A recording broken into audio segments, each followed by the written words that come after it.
Radhe Radhe everyone. आप सभी को करवा चौथ पर्व की बहुत बहुत शुभकामनाएं। तो फ्रेंड्स, आज की इस वीडियो में मैं आपको करवा चौथ व्रत की कहानी सुनाने वाली हूँ। देखिए, करवा चौथ का जो व्रत पूजन होता है, इसमें कहानी सुनना बहुत ही ज़रूरी होता है। बिना इसके ये पूजन अधूरा माना जाता है। तो कहानी आप चाहें तो जहाँ पर भी आपने चौकी सजाई है, पूजा की है, वहाँ पर भी आप सुन सकते हैं, या फिर आप अपनी सखी सहेलियों के साथ मिलकर के भी कथा सुन सकते हैं। अकेले हों तो आप अकेले भी कथा सुन सकते हैं। तो देखिए, सबसे पहले आप एक थाली ले लें। थाली के अंदर रोली से आप स्वास्तिक बनाएं और उसके ऊपर आप गणेश जी को विराजमान करें। अगर आप अकेले हैं तो गणेश जी को आप अनिवार्य रूप से यहाँ पर विराजमान करें। गणेश जी की मूर्ति है तो मूर्ति रखें, नहीं तो सुपारी के ऊपर कलावा लपेट करके भी आप गणेश जी का आवाहन कर सकते हैं। तो सबसे पहले आप गणेश जी को टीका करें। उसके बाद में थोड़े से अक्षत और दूर्वा और फूल हो तो फूल भी आप यहाँ पे समर्पित कर दें। अगर आप करवा चौथ की चौकी के पास में बैठ करके कथा सुन रहे हैं, तब हमें गणेश जी की स्थापना करने की आवश्यकता नहीं है, क्योंकि हमने सभी को वहीं पे स्थापित पहले ही कर रखा है। और पास में ही एक जल का लोटा आप भर के जरूर रख लें। तो यहाँ पर हमने गणेश जी को देखिए अक्षत और दूर्वा समर्पित कर दिए हैं। उसके बाद में आप स्वयं को भी टीका करें। आपके साथ में जो भी कहानी सुन रहे हैं ना, सभी को आप ऐसे टीका करें। मांग में भी टीका सजा लें और हाथ में दूर्वा लेकर के, थोड़ी सी दूर्वा ली जाती है और साथ में लिए जाते हैं 13 दाने गेहूं के लिए जाते हैं। अगर गेहूं आपको नहीं मिल पा रहे हैं तो आप यहाँ पर गेहूं की जगह पे चावल भी ले सकते हैं। चावल हमें साबुत लेने हैं, अक्षत लेने हैं। तो यहाँ पर मैं देखिए गिन करके 13 दाने गेहूं के ले लेती हूँ। बाकी जो भी आपके साथ कथा सुन रहे हैं, उन सभी को भी आप दूर्वा और गेहूं सभी में बांट दें। जो भी आपके साथ कथा सुन रहे हैं, कथा सुनने वाले को हुंकारे जरूर भरने चाहिए, इसी से हमें कथा का पूरा पुण्य प्राप्त होता है। करवा चौथ माई की कथा के साथ साथ में एक विनायक जी की कथा हमें लास्ट में जरूर सुननी चाहिए, तभी हमें पूरा पुण्य प्राप्त होता है। तो सबसे पहले कमेंट बॉक्स में करवा चौथ मैया की जय लिख दीजिए फ्रेंड्स। करवा चौथ माई का, गणेश भगवान का ध्यान करते हुए आइए करवा चौथ माता की कथा हम शुरू करते हैं। एक साहूकार था जिसके 7 बेटे और 1 बेटी थी। सातों भाइयों व बहन एक साथ बैठ करके भोजन करते थे। एक दिन कार्तिक की चौथ का व्रत आया तो भाई बोले कि बहन आओ भोजन कर ले। बहन बोली कि आज करवा चौथ का मेरा व्रत है, चांद उगने पर खाऊंगी। तब भाइयों ने सोचा कि चांद उगने तक बहन भूखी रहेगी। तो एक भाई ने दिया जलाया, दूसरे भाई ने छलनी लेकर के उसे ढका और नकली चांद दिखा करके बहन से कहने लगे कि चलो चांद उग आया है, अर्घ्य दे दो। बहन ने अपनी भाभियों से कहा कि चलो अर्घ्य दे दो। भाभियां बोली तुम्हारा चांद उगा होगा, हमारा चांद तो रात को उगेगा। बहन ने अकेले ही अर्घ्य दे दिया और जब खाने लगी तो पहले ही ग्रास में बाल आ गया, दूसरे ग्रास में कंकड़ आया और जब तीसरा ग्रास मुंह की ओर किया तो ससुराल से संदेशा आ गया, उसका पति बहुत बीमार था, जल्दी भेज दो। माँ ने लड़की को विदा करते समय कहा कि रास्ते में जो भी मिले उसके पांव छूना और जो कोई सुहागन का आशीष दे उसे पल्ले में गांठ बांध लेना और उसे कुछ दे देना। बहन जब भाइयों से विदा हुई तो रास्ते में जो भी मिला उसने यही आशीष दिया कि तुम 7 भाइयों की बहन हो, तुम्हारे भाई सुखी रहें और तुम उसका सुख देखो। सुहाग का आशीष किसी ने भी नहीं दिया। जब वह ससुराल पहुंची तो दरवाजे पर उसकी छोटी ननद खड़ी थी। वह उसके भी पांव लगी तो उसने कहा कि सुहागन रहो, सपूती रहो। उसने यह सुनकर के पल्ले में गांठ बांधी और ननद को सोने का सिक्का दे दिया।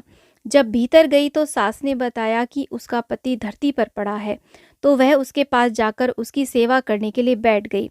बाद में सास ने दासी के हाथ बची कुची सूखी रोटी भेज दी।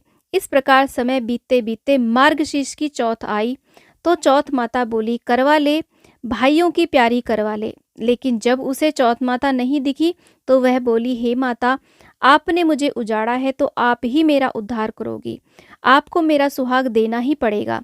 तब उसे चौथ माता ने बताया कि पौष की चौथ आएगी तो वह मेरे से बड़ी चौथ है, उसी से सब कहना, वही तुम्हारा सुहाग देगी।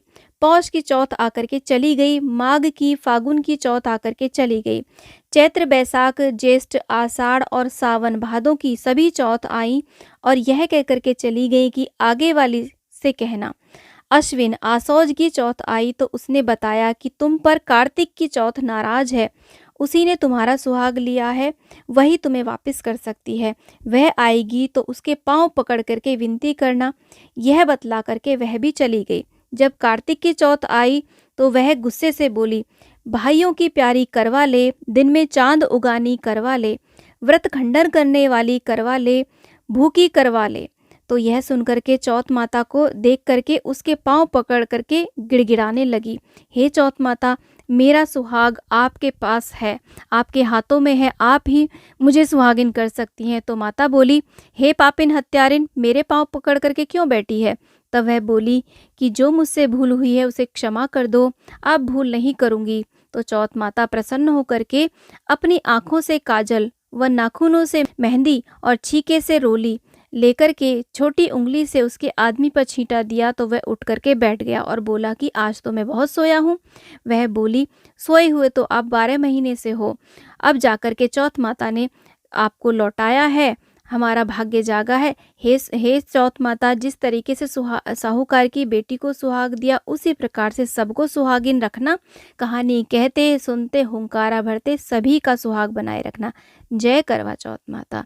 इस प्रकार से करवा चौथ माता की कथा करने के बाद में एक विनायक जी की यानी कि गणेश जी की कथा अवश्य सुननी चाहिए। एक अंधी बुढ़िया थी, रोज गणेश जी की पूजा करती थी, माला फेरती थी। गणेश जी प्रसन्न होकर के बोले, बुढ़िया जो तेरी इच्छा हो सो मांग ले। बुढ़िया बोली, महाराज मुझे तो मांगना ही नहीं आता, क्या मांगू? विनायक जी बोले, अपने बेटे बहू से पूछ ले, या फिर कोई तेरा और हो तो उससे पूछ ले। बुढ़िया अपने बेटे बहू से बोली, गणेश जी से क्या मांगू? बहू बोली, मेरे लिए पुत्र मांग लो, बुढ़ापे में पोते का सुख देख लोगी।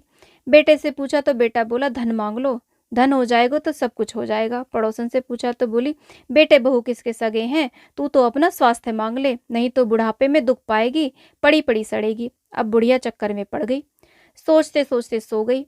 सुबह उठी, नहा धो करके पूजन किया। गणेश जी आए और बोले, क्यों बुढ़िया, पूछ लिया? बुढ़िया बोली, हाँ महाराज पूछ लिया। आप मुझे ये वरदान दो कि मैं अपने पोते को सोने के कटोरे में दूध पीता देखूं। विनायक जी बोले कि तूने तो बुढ़िया मुझे ठग लिया, तू तो बहुत भोली दिखती थी, पर मांगने के समय तूने सब कुछ मांग लिया। अच्छा चलो ऐसा ही होगा। यह कह करके गणेश भगवान चले गए। धीरे धीरे सारी बातें सच होने लगी। घर में धन दौलत भी खूब हो गया, बहू के लड़का भी हो गया और बुढ़िया स्वस्थ हो गई। हे विनायक जी महाराज, जिस तरीके से तुमने बुढ़िया को दिया वैसे सबको देना। कहानी कहते सुनते हुंकारा भरते, कहानी लिखते पढ़ते सुनते सभी को देना। जय गणेश भगवान। इस तरीके से कथा होने के बाद में जो आपने हाथ में दूर्वा और 13 दाने गेहूं के लिए ना, उन्हें ऐसे पल्ले में बांध लेते हैं।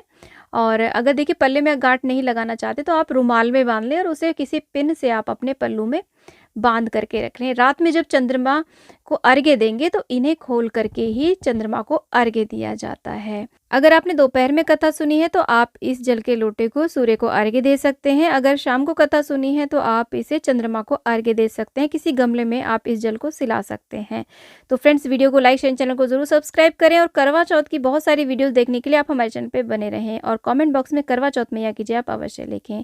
जय करवा चौथ मैया।